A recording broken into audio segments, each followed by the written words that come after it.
Hello students, आज हम dynamic assessment and kinds of task, project and assignment के विषय में पढ़ेंगे। इस वीडियो में हम जानेंगे कि डायनामिक असेसमेंट क्या होता है और विभिन्न प्रकार के कार्य यानी कि टास्क क्या होते हैं और प्रोजेक्ट और असाइनमेंट क्या होता है, ये किस प्रकार किए जाते हैं। डायनामिक असेसमेंट हम वाइगोत्स्की के सिद्धांत यानी कि वाइगोत्स्की थ्योरी के द्वारा जानेंगे। जैसे कि एक छात्र के रूप में क्या आप एक शिक्षक के साथ बोर्डिंग कक्षा में बैठने का आनंद लेंगे जो सामग्री के बारे में जिसे वह पहले से जानते हैं और समझते हैं। अगर आप किसी टॉपिक पर चर्चा करने जा रहे हैं और उस टॉपिक के बारे में आप ऑलरेडी जानते हैं और किसी टीचर से आप पूछना चाहते हैं, ये क्लास में आपको जो टीचर्स पढ़ाने आए हैं और वो उस जो चीज़ को आप जानते हैं, जिस टॉपिक को आप जानते हैं, उसी टॉपिक पर अगर टीचर्स बात करते हैं तो क्या आप उस टॉपिक पर बात करना चाहेंगे?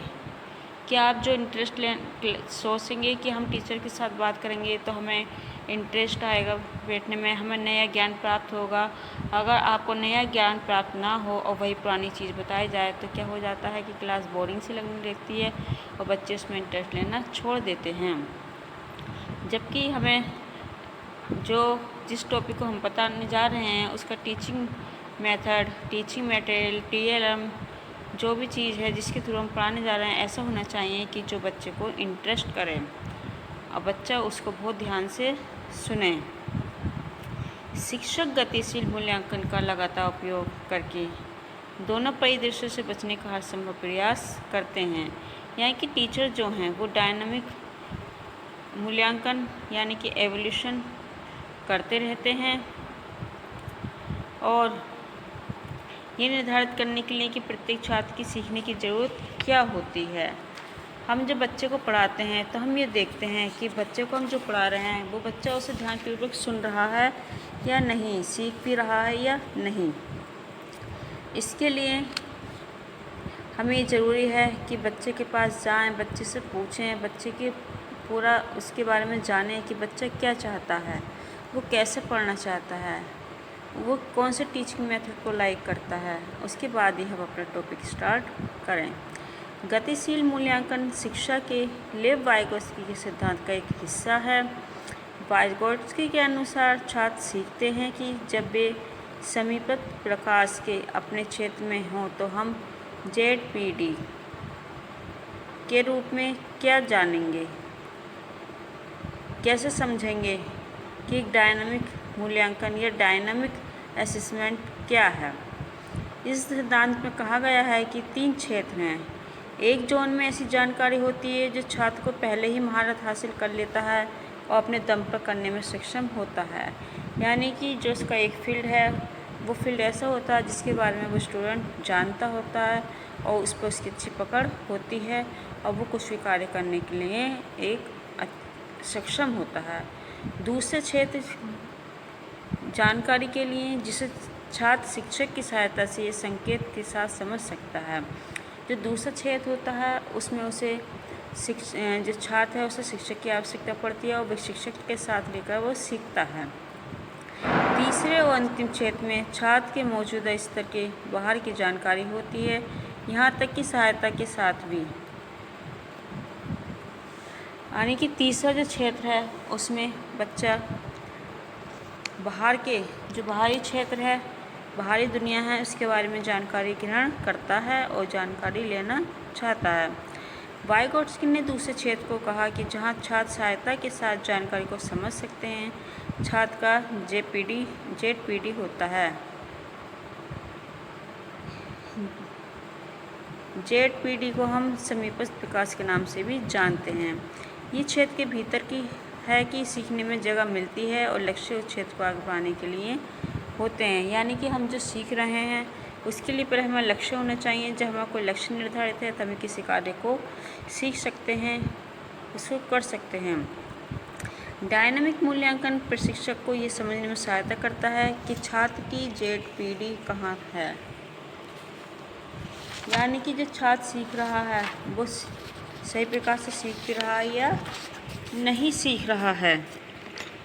हालांकि डायनामिक मूल्यांकन शब्द का अर्थ एक प्रकार का मूल्यांकन है, लेकिन ये वास्तव में नहीं है। मूल्यांकन का उद्देश्य ये जानना है कि एक छात्र पहले से ही क्या जानता है, और गतिशील मूल्यांकन एक एकल गतिविधि में शिक्षण और मूल्यांकन को मिश्रित करता है, और ये शिक्षक को उस स्तर पर शिक्षार्थी का समर्थन करने में मदद करता है जिसकी उन्हें अधिक आवश्यकता होती है, जिससे कि उसे उचित मार्गदर्शन में सहायता मिल सके।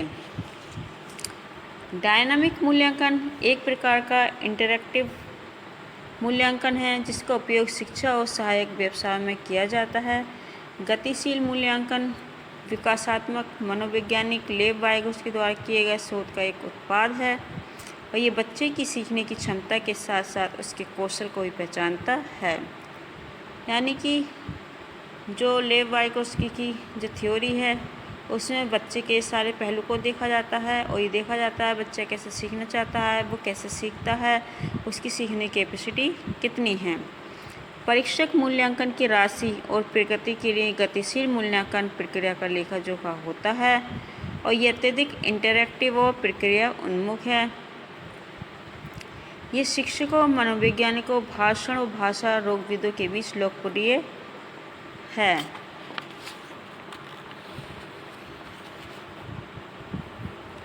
समीपत विकास के क्षेत्र की वाइगोत्स्की की 1933 की धारणा ने उनके प्रस्ताव के आधार पर संभावित रूप से सहायता प्राप्त समस्या के समाधान के लिए संभावित विकास को मापने और बच्चे की स्वतंत्र समस्या को सुलझाने से वास्तविक विकास को मापने का प्रस्ताव दिया। विकास के क्षेत्र पर विचारों को बाद में कई वैज्ञानिकों, मनोवैज्ञानिकों और शैक्षिक सिद्धांतों और प्रथाओं में विकसित किया गया। सबसे विशेष रूप से वे गतिशील मूल्यांकन के बैनर के तहत विकसित किए गए।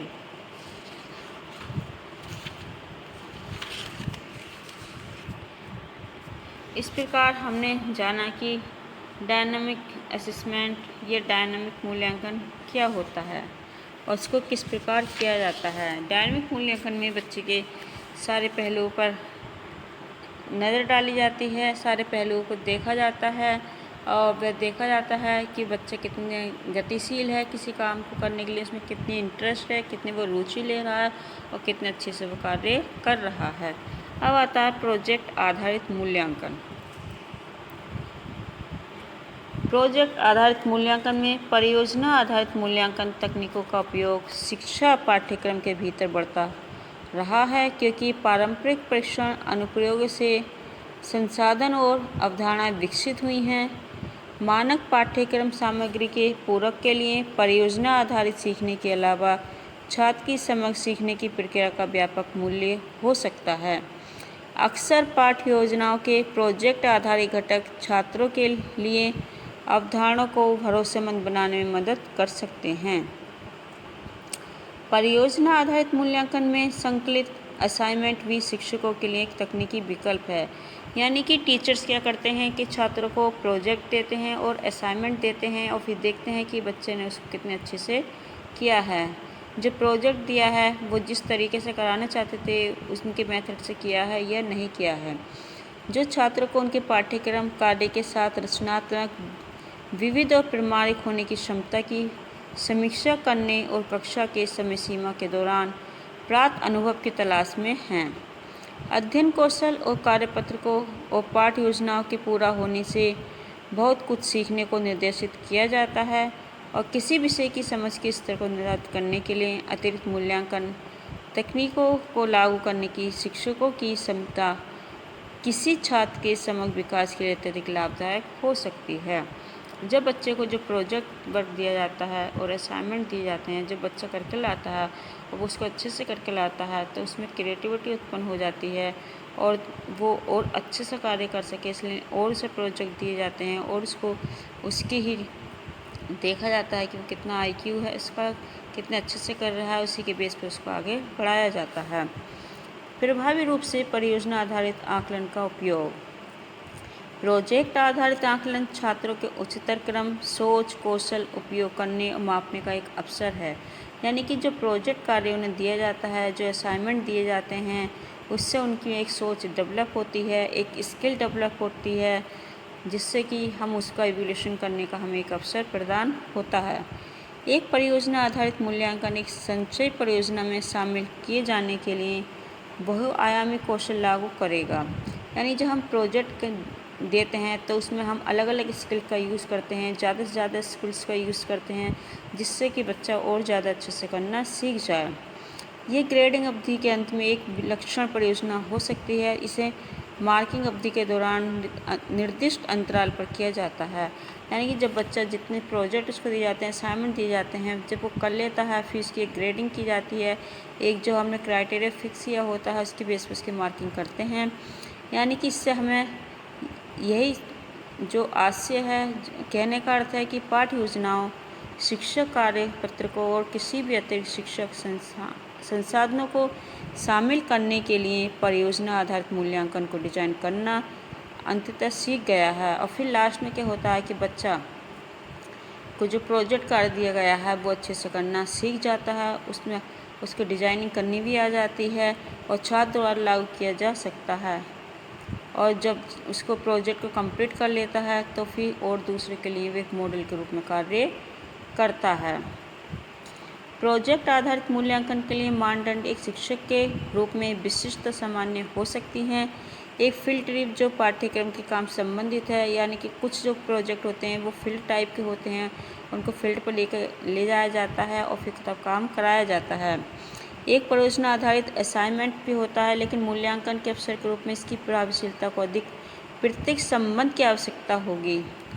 और वर्ग संरचना पाठ्यक्रम डिजाइन को परिभाषित करने के लिए रूब्रिक्स विकसित करना परियोजना आधारित शिक्षण कौशल को लागू करने का एक प्रभावी साधन हो सकता है।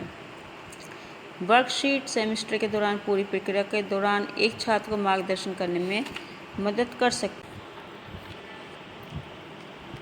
अब आता है परियोजना आधारित मूल्यांकन के लाभ, यानी इसके क्या लाभ हैं।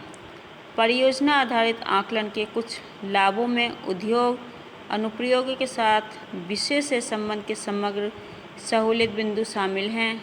उदाहरण के लिए गणित के सूत्रों या भौतिक सिद्धांतों के पारंपरिक उपयोग सीखने वाले छात्रों को रोज़ की ज़िंदगी में इन विषयों के उपयोग का अध्ययन करने में फ़ायदा हो सकता है। यानी कि दैनिक लाइफ में इनका यूज़ होता है और वो इसका दैनिक लाइफ में यूज़ करके अपनी जो दिनचर्या है उसको अच्छे से बना सकते हैं। एक मूल्य वर्धित परियोजना आधारित मूल्यांकन के पीछे का विचार विषय वस्तु को प्रशासन करने के अनुभव करने के माध्यम से पाठ्य योजनाओं की समझ को मजबूत करना अति आवश्यक है। जैसे शैक्षिक क्षेत्र में जैसे कि कला विशेष रूप से एक ऐसा क्षेत्र है जहाँ एक परियोजना की रचनात्मकता को बड़े पैमाने पर एक छात्र के प्रयासों के लिए छोड़ दिया जाता है। हालांकि कुल मिलाकर शिक्षक के पास केंद्रीय विचारों या परियोजना के आसपास की तकनीकों का समर्थन करने के लिए पर्याप्त कार्यपत्रक और परियोजना विकसित करने की जिम्मेदारी होती है। परियोजना आधारित मूल्यांकन योजना के विकास में सहायता के लिए कई शिक्षक संसाधन उपलब्ध हैं। रूब्रिक्स से लेकर पाठ्य योजनाएं और कौशल सुझावों का अध्ययन इन तकनीकों के कार्यान्वयन और निष्पादन के साथ शिक्षकों की सहायता के लिए प्रभावी तरीके से उपलब्ध होता है। यानी कि इसमें स्टूडेंट्स और टीचर दोनों की परफॉर्मेंस, टीचर से स्टूडेंट की परफॉर्मेंस देखता है और उसी के बेस पर सभी मार्किंग करता है। अतः पाठ्यक्रम कार्य की समग्र समझ विकसित करने की दिशा में छात्रों को मार्गदर्शन करने की क्षमता, कौशल और कक्षा के अनुभवों के निरंतर विकास पर निर्माण करने के लिए ही अभिन्न है। यानी कि जब हम उसको कोई प्रोजेक्ट कार्य देते हैं और असाइनमेंट देते हैं, फिर हम देखते हैं कि उसने कितने अच्छे से उसको किया है, उसी के बेस पे हम उसकी मार्किंग करते हैं, उसकी परफॉर्मेंस देखते हैं। अगर उसमें कुछ कमी होती है, कमियों को दूर करते हैं और आगे बढ़ने के लिए इसका मार्गदर्शन करते हैं।